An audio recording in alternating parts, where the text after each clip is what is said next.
Hey y'all, it's Dr. Know-It-All. I want to talk to you today about AI and longevity escape velocity, or as I'm titling it, don't die. So if you don't know, in my last video that I did that you can check out up here if you're interested, I briefly mentioned that I had a health incident and that I'm now wearing a heart monitor. You can see that.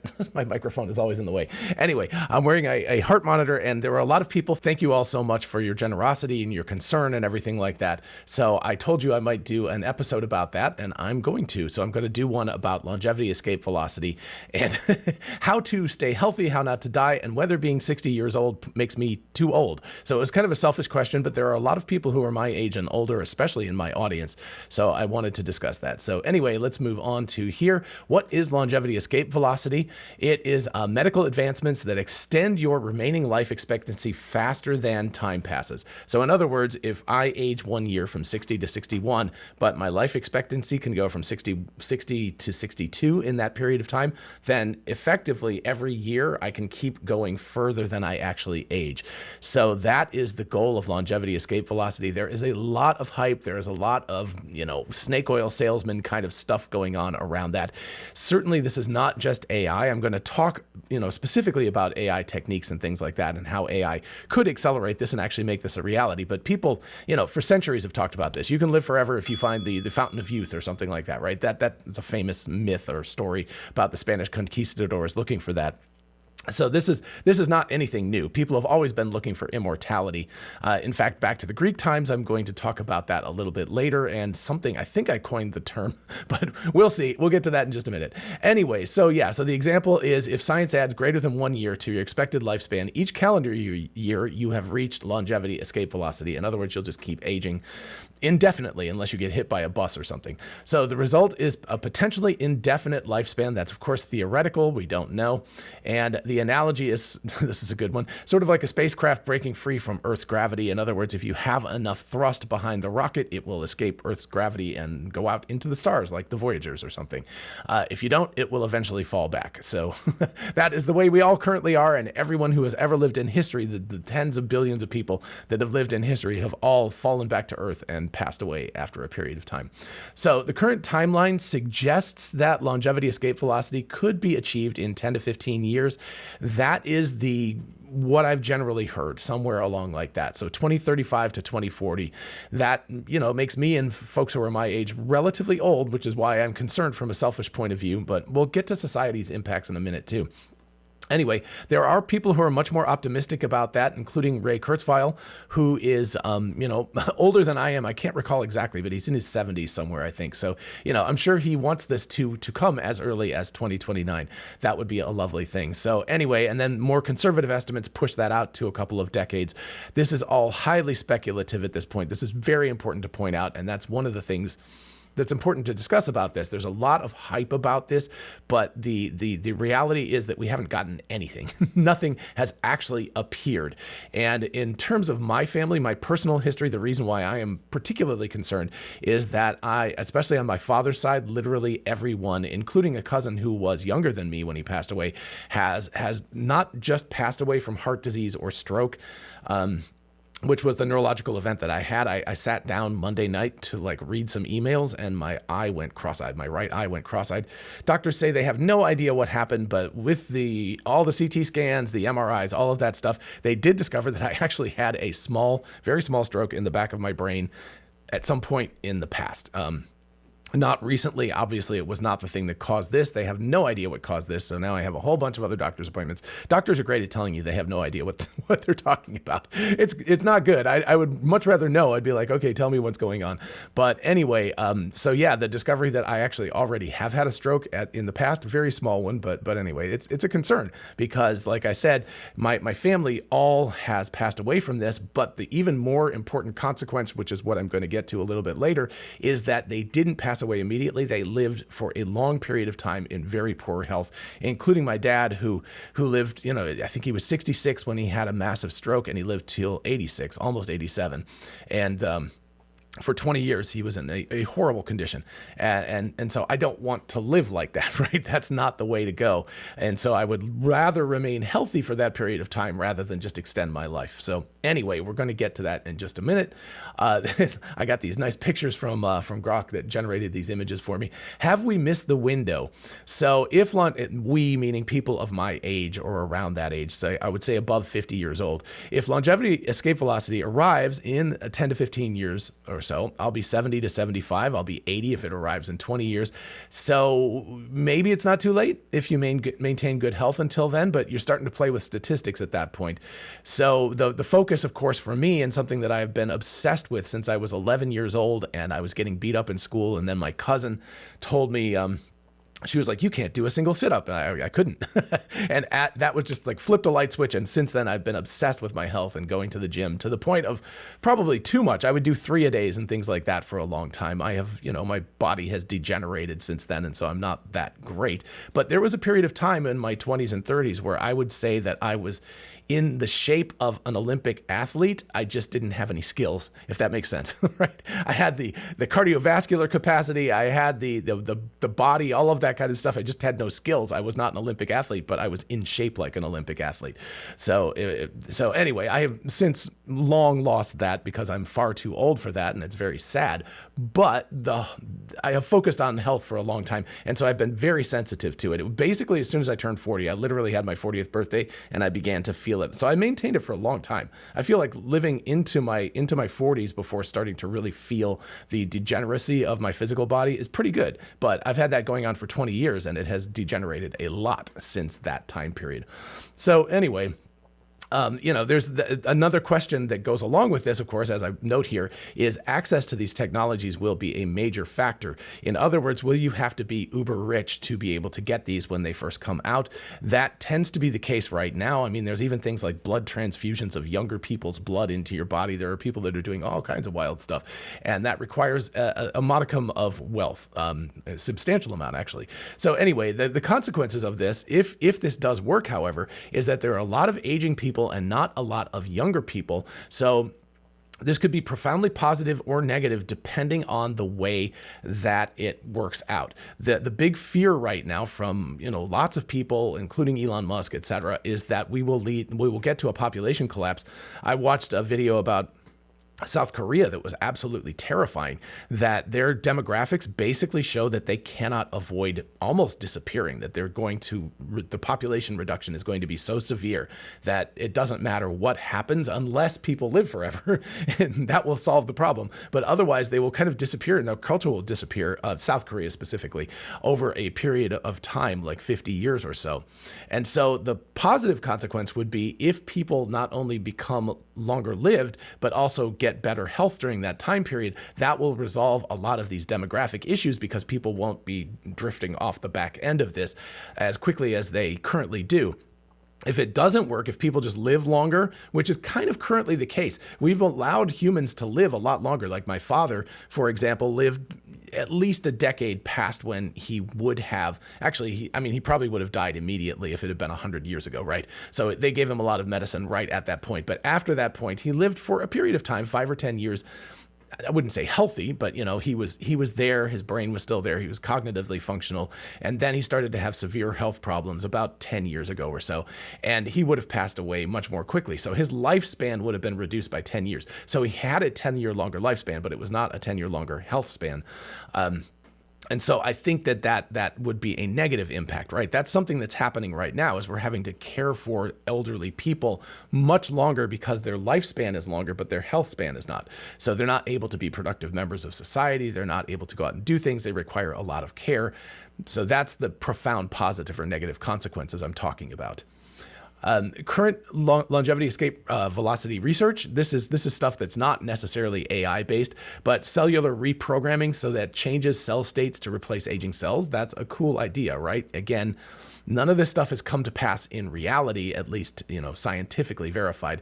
Stem cell therapy, which would be repairing damaged tissues. Senolytics, which is removing senescent or zombie cells from your body and rejuvenating them. That's sort of into that blood thing where you take a young person's blood and you insert it into your body and you see if it makes you feel better and stuff.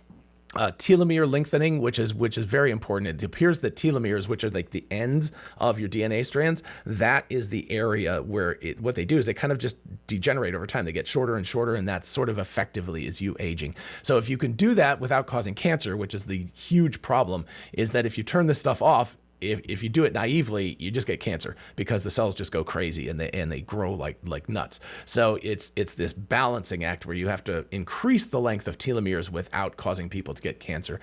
And then the other thing, intermittent fasting basically is caloric restriction mimetics. So that's, intermittent fasting is a habit that you can do. And I try to do that at a relatively light pace. I don't eat before 10. It's actually 11 right now, and I haven't eaten yet this morning.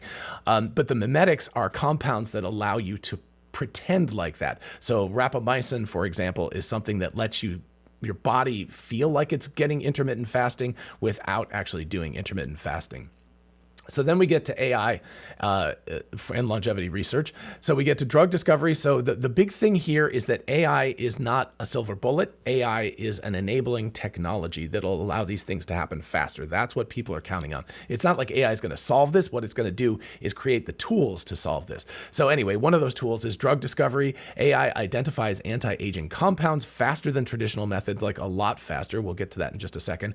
Biomarker detection. So you could get 24/7, just like my heart monitor is right now, you could get 24/7 monitoring of aging indicators, and with then hopefully therapeutic things that you can do to deal with those kinds of issues. Then you can get to personalized medicine, like tailoring treatments to individual biology. That is a big potential candidate for making us better, but also, gets into that, how rich do you have to be able to have individually tailored medical treatments? So that's a question. And we're going to get into a societal problem, which is if only the ultra rich can live for a long time, that's going to cause society to be very uneasy about that whole thing. So if the ultra rich do live a long time, I have a feeling that they will probably not be too out there about that, at least at the beginning. So anyway, but that is a big potential issue, is that you might have to be very, very wealthy to afford this stuff, especially at the beginning. Anyway, an example that Grok found for me, which is really cool, in silico medicine designed a drug candidate in 46 days. This is usually a multi-year process. Apparently the drug inhibits DDR1, which is a protein linked to fibrosis, and they used a generative adversarial network to do that. But that is really cool. I mean, that's an actual thing. Now, this is in the early stages of development. Nobody can use it yet, but if you have like cystic fibrosis or something like this, this could be an amazing treatment for you. Again, in theory, we don't know yet, but that's 46 days is incredible. That's less than 2 months, right? That's amazing. That's like if you started in 2025, you would already have done that. It doesn't require years and years of research and stuff. So that's the potential. That's the enabling technology. Then we get to hype versus reality. There are no AI-driven treatments that have extended human lifespans yet at all. And so will they be able to do it? We don't know. The hype might be big and it might not reflect on reality. Most applications are still in very early development stages. AI is, as I said earlier, an accelerator for research, not a silver bullet. It just won't make you live longer. It's going to have to develop tools and things like that to make you live longer. And then, of course, large-scale human trials will be needed, animal trials, all of that kind of stuff will have to go on. So even if the AI tomorrow discovered this amazing thing that could allow you to live 5 years longer or make you more healthy or reverse some of your aging, that would even be the better thing if that was possible. Even if that happened tomorrow, you have to go through the standard, set of trials and things like that to make sure it also doesn't make your head explode or something like that, right? You just don't know until you do these trials. So you have to do that, and that takes a long time. So, even if this technology was available tomorrow in terms of in the lab to put it out and have humans using it, we're talking about probably 5 years or so at the very least. Then we get to what I'm calling the Tithonus effect. I think I might have coined this, but that's the Greek myth of the was it the king Tithonus? Anyway, he, asked the gods for eternal life, but forgot to ask for eternal youth. And so he just kept aging and aging and aging and becoming more and more and more frail. And he lived basically forever. I mean, that's the whole point of the myth, but he became so frail and aged that he couldn't do anything. So, getting immortality without eternal youth is not particularly beneficial. I don't want that. I don't want to have a stroke like my father did and live 20 years bedridden. That is not what I want. But, lifespan is not all that important if you don't have health span. And health span is the thing that I think about all the time. So, when I think about longevity escape velocity, it's not longevity of your life, it's longevity of your health. How long can you be healthy for? That's the important part. So the risk is obviously of extending your lifespan without improving your health span. And you don't want more years of frailty and poor health. That not only is an individually bad outcome, but a societally bad outcome, because then you have to take care of all these people who might live another 50 years, but be completely frail and unable to take care of themselves. That puts a huge burden on society. So we don't want to extend lifespan without extending health span. So that's the big key question that we got going on here. All right, improving health span. So here's some things. Senolytics, which is reducing inflammation by clearing zombie cells. So the inflammation is a really, really big, free radicals, inflammation, all of that stuff are identified as major, age-related problems. Wouldn't call them diseases. It's just your body kind of breaking down and not working anymore. And when you get to that point, you age rapidly. And so if you can get rid of these cells, if you can rejuvenate your cells, then you become much more healthy. Stem cell therapies, so maintaining functionality of aging tissues. Caloric restriction mimetics, we already talked about that. So that's delaying late life suffering. So that's pretending, it's creating drugs that pretend like you're having a lower calorie input when you're eating more. Very first world problem that we're like, oh no, we eat too much. We have too many calories. We're too satisfied. But it's identified fairly clearly that high calorie diets and, saturated fats and sugars and all of that kind of stuff is absolutely terrible for your longevity, because it creates it ages you more rapidly, creates more inflammation, creates more zombie cells, creates a lot of problems that you have, and not only makes you live a shorter time, but makes you less healthy in your later life. So the goal here is to compress morbidity. I like that term. Again, that's a grok term, not mine, but that's the period of poor health at life's end. So what you would want to do, think about this. If somebody said, you could live to 35, right? You could age until you're 35 and then stop for 100 years. So you'd be 135 and then you would age quickly and die. Or you can age till you're 86 and add 100 years, so that you would then be 86 for 100 years and then you would pass away at 186. That gives you 50 extra years of life. But which one are you going to, it should be 85. But anyway, which one are you going to pick? Are you going to pick being 35 for 100 years, or are you going to pick being 85 for 100 years? I would pick 35 for 100 years, and I would skip the last 50 years. That would make me happier. I would make that trade to be that age and do that. And I don't know, I think most people probably would. I think when you're in your 80s, you have so many health problems and so many mental problems and things that most people would choose to live a shorter life and be younger and have that compressed morbidity. So anyway, so the new goal for me, I'm thinking about HEV now instead of LEV. So health span extension velocity. That's the important thing in my mind. It's not how long can you live, it's how long can you be healthy and productive. That's the important part. Without health, people always say that. Without your health, you're nothing. So anyway, famous advocates, I'll just go through this quickly. Take them or leave them. Ray Kurzweil predicts that LEV will be here within 2029, around that 2030. Aubrey de Grey is a biomedical gerontologist who is quite controversial. We have the SENS Research Foundation, which has a focus on regenerative medicine, Life Extension Advocacy Foundation, or LEAF. And then this is interesting. Tech investors being Jeff Bezos, Peter Thiel, Larry Page. Jeff Bezos is 1 year older than me. He went to Princeton 1 year before me, graduated in 86. I graduated in 87. He's ultra rich. Obviously, he's my age, basically, and would be very, concerned about that. Peter Thiel, Larry Page are in that order of the same age. They're a few years younger than me and Jeff. So you've got people who are getting older and going like, oh man, we need to work on this. So there's a selfish reason why they're funding this. Hopefully that will go to society's good in the end, but there is a selfish reason for that. Okay, so let's get towards the conclusions and things. At 60, we might still benefit if LEV actually does arrive within the next decade or decade and a half. What we need to do is focus on optimizing current health. I would say that no matter what age you are, you should be optimizing that. Also, don't die. I hate to say this, I love biking outside, but I've heard an awful lot of horror stories, including a roommate of mine who passed away biking, and I am looking at getting a Peloton. It makes me so unhappy. I mean, nothing against Peloton, it's fine, but I love biking outside, but it is very dangerous, especially road biking outside and also mountain biking and stuff. You know, there's this balance. It's like you don't want to do nothing and just stay in a cocoon for the rest of your life, because that's boring and stuff, but don't take unnecessary risks. I guess that's important. So that goes along with optimizing your health. Obviously stay informed, and also be realistic. You know, this may not work for you. We might be the last generation that doesn't die. It is possible that the last generation that does die. That is possible, but you just have to be realistic about this. It might work out, it might not. We're at a time period where it's possible that it won't. It's also possible civilization will collapse and people will die in a much shorter period of time in another 50 years. That is also quite possible. I mean, the Roman Empire collapsed, you know, things like that happen.